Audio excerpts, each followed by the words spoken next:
Hyderabad, March 28. 5 people were killed when a TSRTC bus hit a car after a tyre burst in Telangana's Kamareddy district on Monday. The accident occurred near the Ghanpur, village of Machareddy mandal when a Telangana State Road Transport Corporation (TSRTC) bus rammed into the car coming from the opposite direction. 5 occupants of the car were killed and a child was critically injured.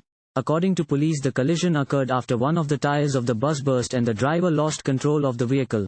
The bus hit the car, coming from the opposite direction. The car then collided with a tree. The deceased include 2 women and a child. Another child, who was injured, was shifted to a local hospital where his condition is stated to be critical. A police officer said the car was heading from Kamareddy side towards Karimnagar. The deceased were from Nizamabad district. Thank you for watching. Please subscribe to channel and click on bell for more daily videos.